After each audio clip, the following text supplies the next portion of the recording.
शनिवार को रुंगटा कॉलेज में दीक्षांत समारोह का आयोजन किया गया।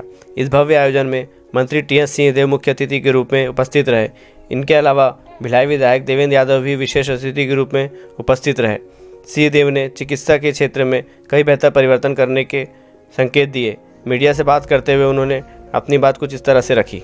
आने वाले 5 सालों का भी सफ़र लंबा है और यूनिवर्सल हेल्थ केयर का टारगेट लेके हम लोग चल रहे हैं कि प्रत्येक नागरिक को आज के दिन स्मार्ट कार्ड की सुविधा से हटकर एक ऐसी पद्धति का निर्माण करना कि उनको दवाइयाँ, उनके डायग्नोस्टिक्स की व्यवस्था और इलाज, सर्जरी इत्यादि की भी जब आवश्यकता पड़े, ये शासन की ओर से पूरी की पूरी व्यवस्था हो सके, इस बात को ध्यान में रख के हम लोग आगे चल रहे हैं। और इसमें मिनी पीएचसी लेवल से लेके PHC, CHC, district hospitals, medical colleges को सुपर स्पेशलिटी में तब्दील करना, समस्त मेडिकल कॉलेजेस को, सभी जिला अस्पतालों को मल्टी स्पेशलिटी हॉस्पिटल्स में तब्दील करना, मिनी पीएचसीज को 24/7 सुविधा की व्यवस्था के योग्य व्यवस्था देना, जो एएनएम्स इत्यादि स्टाफ नर्सेज की प्राइमरी हेल्थ केयर के लिए आवश्यकता होगी, उनकी उपलब्धता कराना। अगर आज 2 हैं तो 4 की आवश्यकता पड़ सकती है, तो एचआर जिसको बोलते हैं, ह्यूमन रिसोर्स से लेके अन्य व्यवस्थाओं को, डॉक्टर को आज आप इतने अच्छे कॉलेज से पास होके कोई डॉक्टर जाएगा और उनको कहोगे कि नहीं ग्रामीण क्षेत्र में भी सेवा दो, और वो जाएंगे और उनको डेंटल चेयर नहीं मिलेगा, तो क्या वो ग्रेजुएट, पोस्ट ग्रेजुएट वहाँ जाके सेवा दे पाएगा या देना चाहेगा? तो शासकीय तंत्र में आज तो मैंने रुंगटा अस्पताल में जितने चेयर्स देखे, उतने चेयर्स ही अगर पूरे छत्तीसगढ़ में हो जाएंगे तो मेरे ख्याल से पूरा काम हो जाएगा। 423 डॉक्टरों का भी इंटरव्यू हुआ और वो उस इंटरव्यू की प्रक्रिया को करके उनकी काउंसलिंग चल रही है। 350 उपलब्ध हो चुके हैं, वो आ चुके हैं और उन्होंने काउंसलिंग के माध्यम से अपना चॉइस भी दिया है।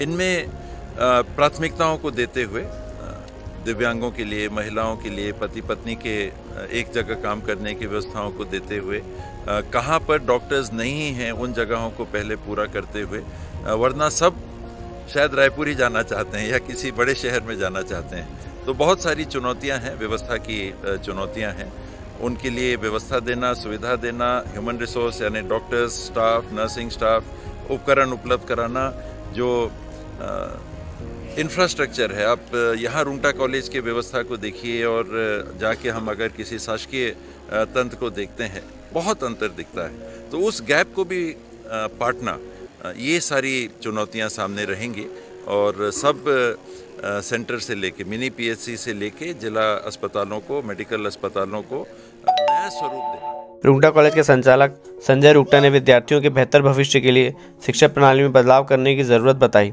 पूरब टाइम से खास बातचीत करते हुए उन्होंने अपनी बात को कुछ इस तरह से रखा।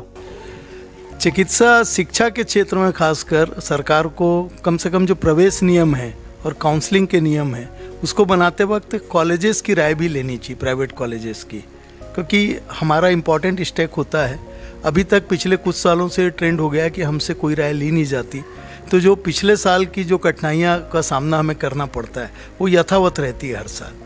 तो मुझे नई सरकार से उम्मीद है कि जब भी प्रवेश नियम बनेंगे और काउंसलिंग के नियम बनेंगे, वो हमें ज़रूर एक बैठक कर हमें उसमें सम्मिलित करेंगे। चिकित्सा के क्षेत्र में पहले दूसरे स्टेट के बच्चे छत्तीसगढ़ में आके पढ़ना चाहते थे।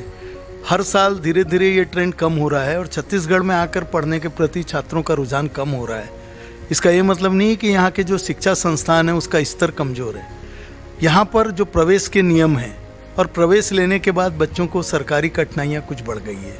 खास करके यूनिवर्सिटीज़ में इनरोलमेंट में छात्रों को बहुत तकलीफ़ हो रही है। एग्ज़ाम का पीरियड लंबा हो जाता है, एग्ज़ाम टाइम पे नहीं होती, फिर परीक्षा के रिज़ल्ट नहीं आते।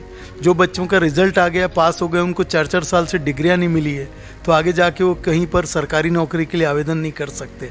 तो ये सब कठिनाइयों का जो कि बहुत आसान है, अगर इनका निदान हो जाए तो मुझे लगता है आने वाले समय में चिकित्सा शिक्षा के क्षेत्र में छत्तीसगढ़ का नाम फिर से उठेगा।